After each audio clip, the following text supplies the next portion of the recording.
महाभारत में एक स्त्री ऐसी भी थी जिसने कोई युद्ध नहीं लड़ा, कोई शाप नहीं दिया, फिर भी उसके एक पल के भय ने पूरे हस्तिनापुर का भविष्य अंधकार में डुबो दिया। वह रानी थी जिसकी आंखें एक क्षण के लिए बंद हुईं और जन्म हुआ उस राजकुमार का जो कभी दुनिया देख ही नहीं पाया। ये कहानी है अंबिका की, एक ऐसी वीरांगना की जिसकी चुप्पी आज भी इतिहास में गूंजती है। हस्तिनापुर एक ऐसा साम्राज्य जहां सिंहासन के लिए युद्ध तलवारों से नहीं, भाग्य से लड़े जाते थे। और उसी भाग्य के बीच खड़ी थी एक स्त्री, अंबिका, काशी की राजकुमारी, सौंदर्य, शालीनता और मर्यादा की प्रतिमा। लेकिन उसकी पूरी जिंदगी एक ऐसे निर्णय की भेंट चढ़ गई जो उसने कभी लिया ही नहीं था। जब भीष्म काशी से तीनों राजकुमारियों अंबा, अंबिका और अंबालिका को हस्तिनापुर ले आए, तब किसी ने नहीं पूछा कि इन स्त्रियों की इच्छा क्या है। राजनीति के खेल में उन्हें केवल वंश बढ़ाने का माध्यम समझा गया। अंबिका का विवाह हुआ राजा विचित्रवीर्य से, लेकिन कुछ ही वर्षों में उनका निधन हो गया और यहीं से शुरू हुआ अंबिका के जीवन का सबसे भयावह अध्याय। हस्तिनापुर को उत्तराधिकारी चाहिए था, सिंहासन खाली नहीं रह सकता था। तब सत्यवती ने एक ऐसा निर्णय लिया जिसने इतिहास बदल दिया।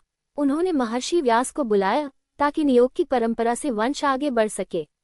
लेकिन सोचिए, एक युवा रानी जिसने अभी अभी अपने पति को खोया हो, जिसका जीवन पहले ही महल की राजनीति में कैद हो, उसे अचानक एक तपस्वी ऋषि के सामने भेज दिया जाए, क्या उसके मन में भय नहीं होगा? जब अंबिका ने पहली बार व्यास को देखा, उनका तेज, उनका कठोर तपस्वी रूप, वह डर गई। इतना डर गई कि उसने अपनी आंखें बंद कर लीं और उसी एक क्षण ने इतिहास की दिशा बदल दी। कहा जाता है कि उसी भय के कारण उसके गर्भ से जन्म हुआ धृतराष्ट्र का, जो जन्म से अंधे थे। एक माँ का भय एक साम्राज्य का अंधकार बन गया और यही वह क्षण था जिसने आगे चलकर महाभारत के विनाश की नींव रखी। लेकिन क्या सच में दोष केवल अंबिका का था? क्या किसी ने उसके दर्द को समझा? क्या किसी ने पूछा कि वह क्या चाहती थी? नहीं, इतिहास ने उसे केवल धृतराष्ट्र की माँ कहकर छोड़ दिया। लेकिन उसके पीछे छिपी पीड़ा बहुत कम लोग समझ पाए। अंबिका केवल एक रानी नहीं थी, वह उस युग की हर उस स्त्री का प्रतीक थी जिसकी भावनाओं को सत्ता के सामने कुचल दिया गया, जिसे निर्णय लेने का अधिकार नहीं मिला, लेकिन उसके एक पल के भय का दोष सदियों तक उसे दिया गया। महाभारत में लोग भीष्म की प्रतिज्ञा याद रखते हैं, कर्ण का दान याद रखते हैं, द्रौपदी का अपमान याद रखते हैं, लेकिन बहुत कम लोग याद रखते हैं उस स्त्री को जिसके बंद हुए नेत्रों ने हस्तिनापुर का भविष्य अंधकार में धकेल दिया। अंबिका की कहानी हमें ये सिखाती है कि भय केवल एक भावना नहीं होता, कभी कभी वही भय इतिहास बदल देता है। और जब किसी स्त्री की इच्छा, उसका सम्मान और उसका मन अनदेखा कर दिया जाए, तो उसका परिणाम केवल एक परिवार नहीं, पूरा साम्राज्य भुगतता है। वह कमजोर नहीं थी, वह टूटी हुई भी नहीं थी, वह बस उस व्यवस्था की शिकार थी जहां स्त्रियों की आवाज से ज्यादा महत्व सिंहासन को दिया जाता था। और शायद इसी कारण महाभारत केवल युद्ध की कहानी नहीं है, यह उन अनसुनी स्त्रियों की भी कहानी है जिनकी चुप्पी ने इतिहास बदल दिया।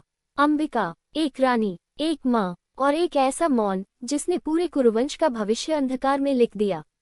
महाभारत में एक स्त्री ऐसी भी थी जिसने कोई युद्ध नहीं लड़ा, कोई शाप नहीं दिया, फिर भी उसके एक पल के भय ने पूरे हस्तिनापुर का भविष्य अंधकार में डुबो दिया। वह रानी थी जिसकी आंखें एक क्षण के लिए बंद हुईं और जन्म हुआ उस राजकुमार का जो कभी दुनिया देख ही नहीं पाया।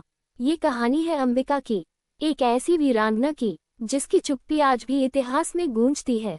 अंबिका की कहानी हमें याद दिलाती है कि कभी कभी इतिहास तलवारों से नहीं, एक स्त्री के दर्द, भय और मौन से बदलता है।